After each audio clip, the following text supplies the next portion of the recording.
And welcome to a special edition of Hannity, the Trump Agenda. Now, President Trump, he rocked the crowd. He delivered a rousing speech at CPAC 2018. Tonight, for the hour, we have the highlights and, of course, reaction to all of this. We'll check in with Judge Deneen Pirro. But we start with President Trump's plan to protect American schools and students following this tragedy in Florida. Let's take a look. It's time to make our schools a much harder target for attackers. We don't want them in our schools.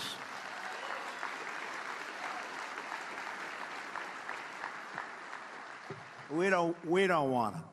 When we declare our schools to be gun-free zones, it just puts our students in far more danger. Far more danger.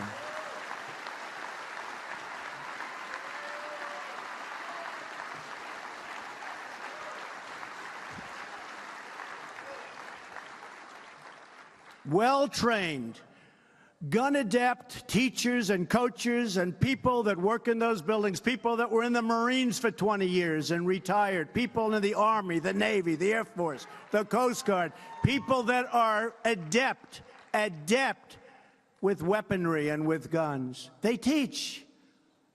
I mean, I don't want to have 100 guards standing with rifles all over the school. You do a concealed carry permit.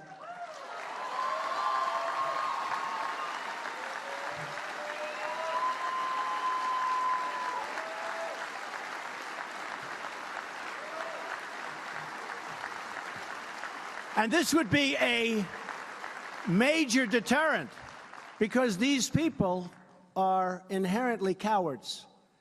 If they thought, like if this guy thought that other people would be shooting bullets back at him, he wouldn't have gone to that school. He wouldn't have gone there. It's a gun-free zone. It says this is a gun-free zone. Please check your guns way far away. And what happens is they feel safe. There's nobody going to come at them.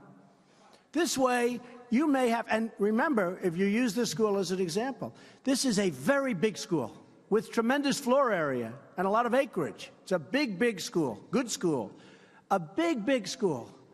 You'd have to have 150 real guards. Look, you had one guard. He didn't turn out to be too good, I will tell you that. He turned out to be not good. He was not a credit to law enforcement, that I can tell you.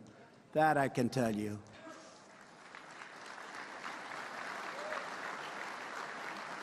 But as I've been talking about this idea, and I feel it's a great idea, but some people that are good people are opposed to it. They don't like the idea of teachers doing that. But I'm not talking about teachers. You know, CNN went on. They said, Donald Trump wants all teachers. Okay? Fake news, folks. Fake news.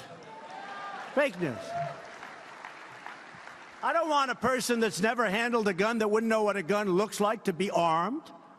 But out of your teaching population, you have 10%, 20% of very gun-adept people. Military people, law enforcement people, they teach. They teach. And something I thought of this morning, you know what else? And I thought of it since I found and watched Peterson, the deputy who didn't go into the school because he didn't want to go into the school, okay? He was tested under fire, and that wasn't a good result. But you know what I thought of as soon as I saw that? These teachers, and I've seen them at a lot of schools where they had problems, these teachers love their students, and the students love their teachers in many cases. These teachers love their students, and these teachers are talented with weaponry and with guns, and they feel safe. And I'd rather have somebody that loves their students and wants to protect their students than somebody standing outside that doesn't know anybody and doesn't know the students and, frankly, for whatever reason, decided not to go in, even though he heard lots of shots being fired inside. The teachers and the coaches and other people in the building, the dean, the assistant dean, the principal, they love their people. They want to protect these kids. And I think we're better with that. And this may be 10% or 20% of the population of teachers, et cetera. It's not all of them, but you would have a lot, and you would tell people that they're inside. And the beauty is it's concealed. Nobody would ever see it unless they needed it. It's concealed. So this crazy man who walked in wouldn't even know who it is that has it. That's good. It's not bad. That's good. And a teacher would have shot the hell out of him before he knew what happened. And with gun-grabbing people on the left bashing the Second Amendment and trying to blame the NRA for the shooting in Florida, well, President Trump defended our constitutional rights to keep and to bear arms. Here's what he said. Don't be complacent, okay? Don't be complacent, because if they get in, they will repeal your tax cuts. They will put judges in that you wouldn't believe. They'll take away your Second Amendment, which we will never allow to happen. They'll take away your Second Amendment. Remember that. They will take away, thank you, they will take away those massive tax cuts, and they will take away your Second Amendment. By the way, if you only had a choice of one, what would you rather have, the Second Amendment or the tax cuts? Go ahead. Second Amendment, tax cuts. Second Amendment. I'm going to leave it at the Second Amendment. I don't want to get into that battle, all right? We're going to say you want, Matt, we're going to say you want the Second Amendment the most. But we're going to get them all. There's nobody that loves the Second Amendment more than I do, and there's nobody that respects the NRA. They're friends of mine. They backed us all. They're great people. They're patriots. But they're great people. But we really do have to strengthen up, really strengthen up background checks. We have to do that.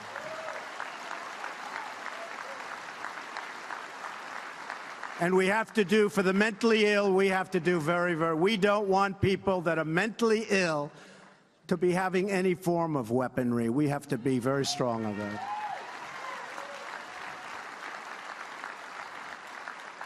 So we're going to do that, and I really believe that Congress is going to get it through this time, and they have a different leader. They have somebody that wants to get it through, not somebody that just all talk, no action, like so many of these folks. This is somebody that wants to get it through. We also need to create a culture in our country that cherishes life and human dignity. That's part of what we're talking about. A culture that condemns violence and never glorifies violence. We need to foster real human connections and turn classmates and colleagues into friends and neighbors that want to fight for us. We're not just having a conversation about school safety. You've had conversations, in all fairness, I'm pretty new in this job. We're here a little more than a year. I've been watching this stuff go on for 20 years. The president gets up, everybody's enthusiastic for the first couple of days, and it fades, fades, fades. Nothing ever gets done. We want to see if we can get it done. Let's get it done right. We really owe it to our country. I've been watching for a long time. Seen a lot of words, and I've seen very little action. And you know, if you think about it, most of it's just common sense. It's not, do you love guns? Do you hate guns? It's common sense. It's all common sense. And some of the strongest advocates about what I'm saying are the strongest advocates, I know them very well, political people, the strongest advocates for the Second Amendment. But this is common sense. In addition to securing our schools, we're also implementing a strategy to secure our streets. We want our kids to be safe everywhere they go, whether they're in a classroom, walking home from school, or just outside playing with their friends. Every child deserves to grow up in a safe community surrounded by a loving family and to have a future filled with opportunity and with hope. Now, also today, the president is making major foreign policy news, announcing sweeping new sanctions against the rogue regime, North Korea. Now, the Trump administration is saying that these sanctions are the largest ever against Pyongyang, and they're meant to cut off money and supplies to the dictator Kim Jong-un, and is using, of course, that money to advance his nuclear program. Here's the president announcing those new sanctions earlier. I do want to say, because people have asked, North Korea, we imposed today the heaviest sanctions ever imposed on a country before.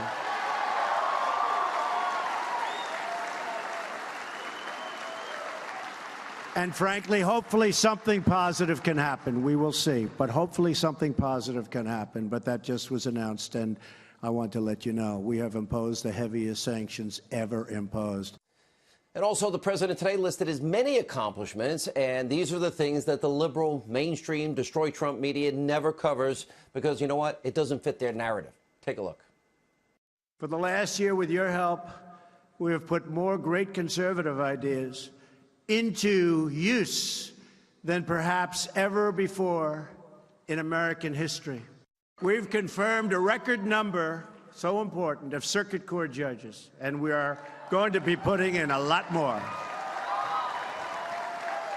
And they will interpret the law as written. And we've confirmed an incredible new Supreme Court justice, a great man, Neil Gorsuch. Right?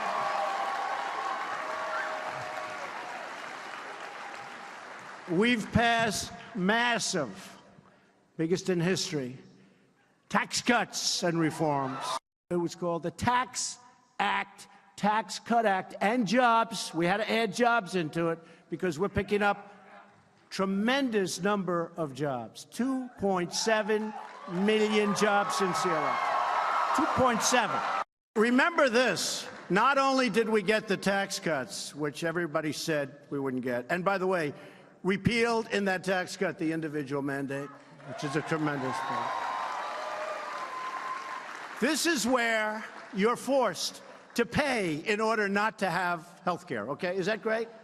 You pay for the privilege of not having health care. So you're subsidizing lots of other people. That's gone. I know people came up to me with tears in their eyes. They're saying, I'm forced to pay not to have health care. It's very unfair. And by the way, we're having tremendous plans coming out now, health care plans, at a fraction of the cost that are much better than Obamacare. And except for one senator who came into a room at 3 o'clock in the morning and went like that, we would have had health care too. We would have had health care too.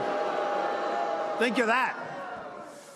But I think we may be better off the way we're doing it. Piece by piece by piece, Obamacare is just being wiped out. The individual mandate essentially wipes it out. So I think we may be better off.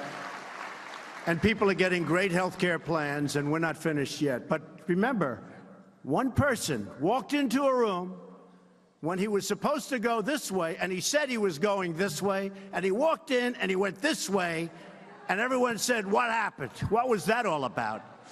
Boy, oh boy. Who was that? I don't know. I don't know. I don't know. I don't want to be controversial, so I won't use his name, okay? What a mess. But it's all happening anyway. It's all happening anyway.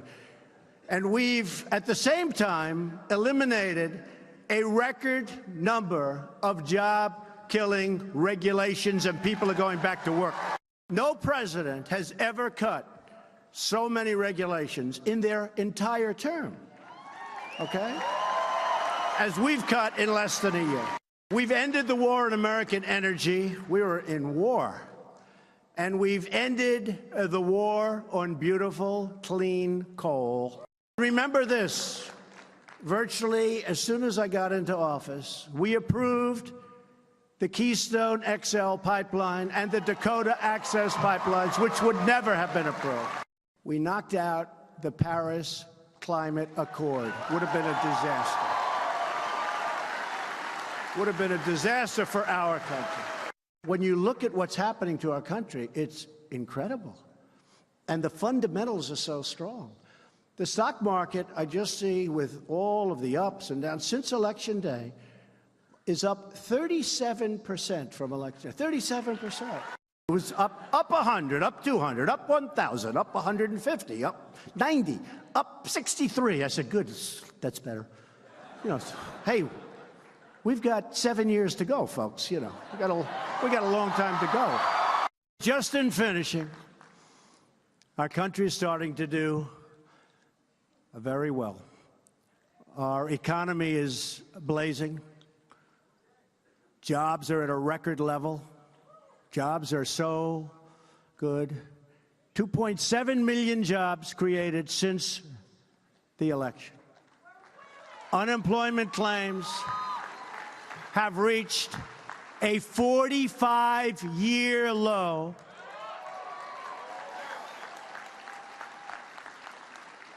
African American unemployment has reached the lowest level in our history.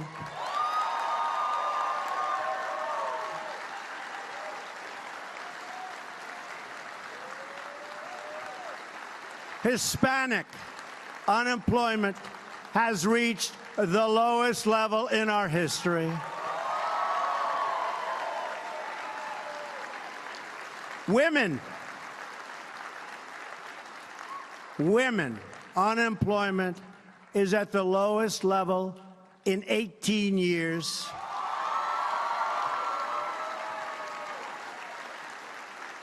Wages are rising for the first time in many, many years.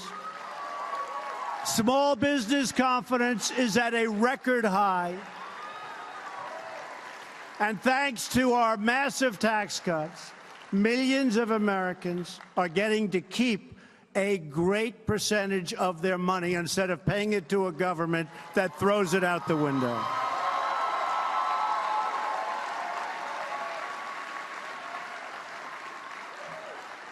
So I just leave you with this. We have to fight Nancy Pelosi. They want to give your money away. They want to give your money away. They want to end your tax cuts. They want to do things that you wouldn't even believe, including taking your Second Amendment rights away. They will do that. They will do that.